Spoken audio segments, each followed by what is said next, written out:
بسم اللہ الرحمن الرحیم الحمد للہ رب العالمین والعاقبۃ للمتقین والصلاة والسلام علی سید الانبیاء والمرسلین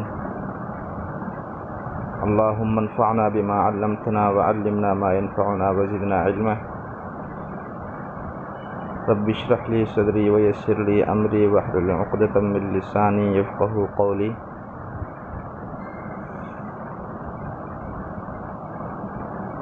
علم الحدیث کورس کا جو ہمارا ایک نیا سلسلہ شروع ہوا ہے، اس سلسلے میں اب تک ہم 3 مختلف موضوعات پر گفتگو آپ کی خدمت میں پیش کر چکے ہیں۔ سب سے پہلے دور حاضر کے اندر علم حدیث کی اہمیت اور اس کی ضرورت پر بات ہوئی۔ دوسرے نمبر پر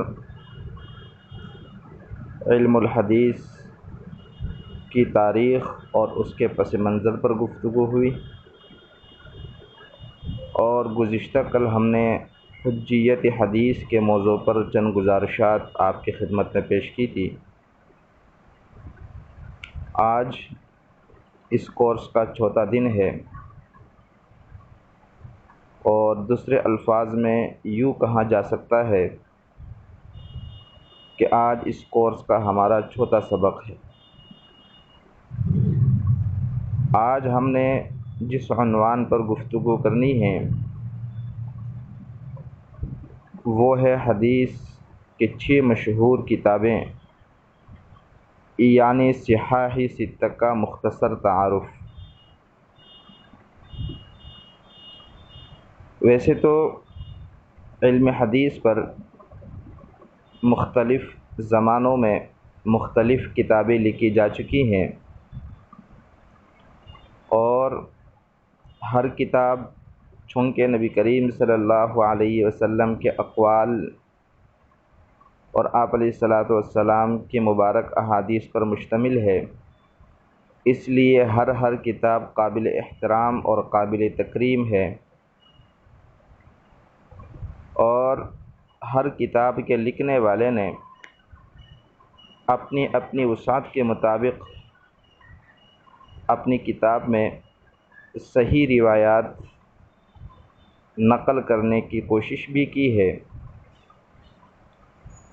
لیکن ان میں سے بعض کتابوں کو دوسرے بعض کتابوں پر فوقیت اور فضیلت حاصل ہے۔ جیسے مثال کے طور پر اہل سنت والجماعت یعنی دنیا کے مسلمانوں کا عقیدہ یہ ہے کہ روئے زمین کے اوپر اگر کوئی صحیح ترین کتاب ہے تو وہ قرآن کریم ہے، کیونکہ یہ اللہ تعالیٰ کے کلام پر مشتمل ہے اور ہر قسم کی شک و شبہ سے پاک ہے۔ لیکن قرآن کریم کے بعد جو کتابیں احادیث مبارکہ پر لکھی گئی ہیں، ان میں سے 6 کتابوں کو باقی کتابوں پر فضیلت، مقام اور مرتبہ حاصل ہے، اس لیے انہیں اہل علم کے نزدیک صحاح ستہ یعنی احادیث کی 6 صحیح ترین کتابیں کہا جاتا ہے۔ پہلے ہم آپ کی خدمت میں ان کتابوں کے نام پیش کریں گے، اور پھر ان کتابوں کا مختصر تعارف پیش کیا جائے گا۔ ان کتابوں میں جو سب سے پہلی کتاب ہے اسے صحیح بخاری شریف کہا جاتا ہے۔ نمبر 2 صحیح مسلم۔ نمبر 3 سنن ابی داؤد۔ نمبر 4 جامع ترمذی۔ نمبر 5 سنن نسائی، اور نمبر 6 سنن ابن ماجہ۔ یہ کل 6 کتابیں ہیں جنہیں صحاح ستہ کے عنوان سے یاد کیا جاتا ہے۔ ان میں جو پہلی کتاب ہے جسے صحیح بخاری شریف کہا جاتا ہے، اس کتاب کے مصنف یعنی رائٹر جو ہے ان کا نام محمد بن اسماعیل ہے، اور یہ بخارا شہر کے اندر چونکہ پیدا ہوئے تھے اس لیے انہیں بخاری کہا جاتا ہے۔ اپنا اصل نام محمد بن اسماعیل ہے۔ امام بخاری رحمۃ اللہ علیہ 194 ہجری میں پیدا ہوئے، یعنی اسلامی تاریخ قمری تاریخ کے لحاظ سے 194 ہجری میں پیدا ہوئے، اور 256 ہجری میں آپ اس دنیا سے رخصت ہوئے۔ گویا کل 62 سال کی عمر آپ نے پائی ہے۔ امام بخاری رحمۃ اللہ علیہ کا تقویٰ، ان کا مقام اور مرتبہ، ان چیزوں کا اندازہ اس بات سے ہوتا ہے جو اللہ نے ان کی کتاب کو دنیا میں مقبولیت دی ہے۔ اپنی اس کتاب کے اندر امام بخاری رحمۃ اللہ علیہ نے تقریباً 7275 احادیث نقل کی ہے، اور یہ جو 7275 احادیث ہے، ان احادیث کا انتخاب انہوں نے 1,00,000 احادیث سے کیا تھا، جو 1,00,000 صحیح حدیثیں ان کو یاد تھی، ان میں سے 7275 احادیث اپنے اس کتاب میں نقل کی ہیں۔ امام بخاری رحمۃ اللہ علیہ کی دنیا بھر کے اندر اس زمانے میں 90,000 شاگرد تھے۔ صحیح بخاری شریف کو قرآن کریم کے بعد دنیا کے اندر صحیح ترین کتاب کہا جاتا ہے، اور یہ کتاب مختلف موضوعات اور مختلف مسائل، مختلف احکامات پر احادیث پر مشتمل ہے۔ 2 حصوں پر مشتمل ہے، ایک کو بخاری شریف جلد اول کہا جاتا ہے اور دوسرے حصے کو بخاری شریف جلد ثانی کہا جاتا ہے۔ دوسری کتاب جسے صحیح مسلم شریف کہا جاتا ہے، مقام اور مرتبے کے لحاظ سے یہ صحیح بخاری کے بعد دنیا کے اندر صحیح ترین کتاب ہے۔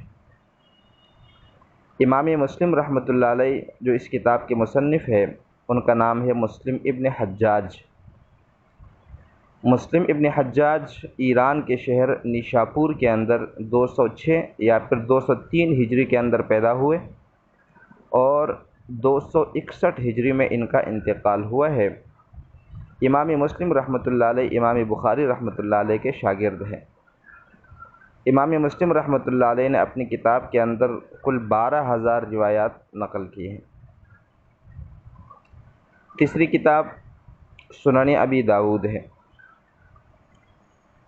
اس کتاب کے جو مصنف ہے ان کا نام ہے ابو داؤد سلیمان ابن اشعث۔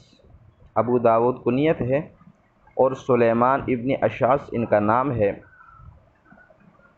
امام ابو داؤد رحمۃ اللہ علیہ 202 ہجری میں پیدا ہوئے، اور 275 ہجری کے اندر یہ دنیا سے تشریف لے گئے۔ اپنی کتاب کے اندر 4,800 روایات انہوں نے نقل کی ہے، اور ان کی کتاب کو صحاح ستہ کے اندر تیسرا درجہ حاصل ہے۔ چوتھی کتاب جامع ترمذی یا سنن ترمذی، دونوں اس کے نام ہے۔ جامع ترمذی محمد ابن ثورہ، یہ اس کتاب کے مصنف ہے محمد ابن ثورہ، 209 ہجری کے اندر یہ پیدا ہوئے ہیں، اور 279 ہجری 279 ہجری کے اندر یہ دنیا سے تشریف لے گئے ہیں۔ امام مسلم رحمۃ اللہ علیہ کی طرح امام ترمذی رحمۃ اللہ علیہ بھی امام بخاری رحمۃ اللہ علیہ کے شاگرد ہیں۔ ابو عیسیٰ کے نام سے مشہور ہے، یہ ان کی کنیت ہے، اور جامع ترمذی کو صحاح ستہ کے اندر محدثین کے ہاں قاضی کہا جاتا ہے۔ وجہ اس کی یہ ہے کہ انہوں نے اپنی کتاب کے اندر جو روایات نقل کی ہے تو ہر روایت کا حکم بھی بیان کیا ہے کہ آیا یہ روایت صحیح ہے، کمزور ہے، ضعیف ہے، اور پھر اس کتاب کے اندر ان احادیث سے جو فقہی مسائل ثابت ہوتے ہیں ان مسائل کو بھی باقاعدہ ذکر کیا ہے، اور اس میں اگر فقہاء کرام کا، علماء کرام کا کوئی اختلاف ہے تو اس اختلاف کو بھی نقل کیا ہے۔ اس لیے جامع ترمذی کو صحاح ستہ میں سے مشکل ترین کتاب کہا جاتا ہے۔ پانچویں نمبر پر ہے سنن نسائی۔ سنن نسائی اس کتاب کے جو مصنف ہے وہ ابو عبد الرحمن احمد بن شعیب ہے۔ ابو عبد الرحمن کنیت ہے اور احمد بن شعیب ان کا نام ہے، اور یہ خراسان کے اندر ایک شہر ہے ایران کے اندر جس کو نسا کہا جاتا ہے۔ تو چونکہ یہ اس نسا نامی بستی کے اندر پیدا ہوئے تھے، 212 ہجری میں ان کے پیدائش ہے اور 313 ہجری میں یہ دنیا سے تشریف لے گئے تھے، اس لیے اس کتاب کو سنن نسائی کہا جاتا ہے۔ صحاح ستہ میں سے اسے 5واں مرتبہ حاصل ہے۔ امام نسائی رحمۃ اللہ علیہ نے اپنی کتاب کے اندر کل ملا کر 5270 احادیث نقل کی ہے، اور امام نسائی رحمۃ اللہ علیہ کا 313 ہجری کے اندر فلسطین کے اندر انتقال ہوا، اور پھر ان کو وہاں سے جو ہے نا وہ منتقل کیا گیا اور مکہ مکرمہ کے اندر ان کی تدفین ہوئی ہے۔ سنن نسائی کو السنن الصغریٰ بھی کہا جاتا ہے، کیونکہ اس سے پہلے ابو داؤد کا نام گزرا ہے تو اس کو بھی سنن کہا جاتا ہے، اور وہ سنن کبریٰ ہے، جبکہ نسائی کو سنن الصغریٰ بھی کہا جاتا ہے، اور یہ اس کتاب کا دوسرا نام ہے۔ اس سلسلے میں جو چھٹی کتاب ہے جسے ابن ماجہ کہا جاتا ہے، سنن ابن ماجہ۔ سنن ابن ماجہ کے مصنف محمد ابن یزید ہے، اور محمد ابن یزید رحمۃ اللہ علیہ جو ہے یہ 209 ہجری کے اندر پیدا ہوئے ہیں، اور 273 قزوین آذربائیجان کے اندر، جو اس وقت ایک ریاست ہے وسطی ایشیا کے اندر، تو آذربائیجان کے اندر 273 ہجری میں ان کا انتقال ہوا ہے۔ ابن ماجہ کو اس لحاظ سے ایک فضیلت اور ایک امتیاز حاصل ہے کہ اس کتاب کا آغاز عقائد پر مشتمل احادیث سے ہوا ہے، اور انہوں نے اپنی کتاب کا جو آغاز کیا ہے وہ عقائد کی بحث سے کیا ہے، اور جو سنن ہے اور جو بدعات ہے اس بارے میں جو روایات ہے ان روایات کا انہوں نے اپنی کتاب سے آغاز کیا ہے۔ تو یہ کل 6 کتابیں ہیں، ان 6 کتابوں کو صحاح ستہ کہا جاتا ہے۔ صحاح ستہ کا مطلب یہ نہیں ہے کہ جو حدیث ان کتابوں میں موجود ہوگی تو بس وہی ہمارے لیے حجت ہے، اور جو حدیث ان کتابوں میں نہیں ہے تو نعوذ باللہ ہم اسے تسلیم ہی نہ کریں، یا پھر یہ کہ ان میں سے جو 2 ابتدائی کتابیں ہیں بخاری یا مسلم، ان میں جو حدیث موجود ہوگی تو اسے ہم تسلیم کریں گے اور باقی حدیثوں کو ہم تسلیم نہیں کریں گے، ایسا کچھ نہیں ہے۔ میں نے جیسے شروع میں کہا کہ حدیث کے ہر کتاب جو ہے وہ ہمارے لیے قابل احترام ہے۔ ہم ہر کتاب کو اس نظر سے دیکھیں گے کہ نبی کریم صلی اللہ علیہ وسلم کے فرامین پر مشتمل ہے۔ یہ الگ بات ہے کہ بعض کتابوں کے اوپر فضیلت حاصل ہوتی ہے، لیکن اس کا یہ مطلب نہیں ہے کہ دوسری کتابوں کا یکسر انکار کر دیا جائے یا ان کے تحقیر و توہین کر دی جائے۔ جو حدیثیں ان کتابوں کے اندر موجود ہیں وہ تو صحیح حدیثیں ہیں، لیکن ساری کی ساری صحیح حدیثیں انہی 6 کتابوں میں موجود ہو یہ کوئی ضروری نہیں ہے۔ خود ان کتابوں کے جو مصنفین ہیں ان سے یہ بات باقاعدہ ثابت ہے کہ ان کے ہمارے احادیث کو اور ہماری کتابوں کو جمع کرنے کا ہرگز یہ مقصد نہیں تھا کہ جو صحیح حدیث ہوگی ہم اسے یہاں درج کریں گے، بلکہ ان کے علاوہ بھی دیگر کتابوں میں بھی صحیح حدیثیں مل سکتی ہیں، اور بہت ساری کتابیں ایسی بھی ہیں جو ان 6 کتابوں کو دیکھ کر لکھی گئی ہے، اور اس کے اندر جو حدیثیں ہیں وہ انہی کتابوں سے لی گئی ہے۔ جیسے مشکوٰۃ شریف ایک مشہور کتاب ہے، تو مشکوٰۃ شریف کے اندر ہم جب دیکھتے ہیں، پڑھتے ہیں، تو وہاں ہمیں اندازہ ہوتا ہے کہ وہاں کی جتنی بھی حدیثیں ہیں وہ تقریباً انہی 6 کتابوں سے لی گئی ہے، تو اس لیے کوئی الگ چیز نہیں ہے۔ اسی طرح سنن دارقطنی ہے، وہ حدیث کی مشہور کتاب ہے۔ اسی طرح موطا امام مالک ہے، موطا امام محمد ہے، شرح معانی الآثار ہے جسے طحاوی شریف بھی کہا جاتا ہے، اسی طرح مسند احمد ہے، کنز العمال ہے۔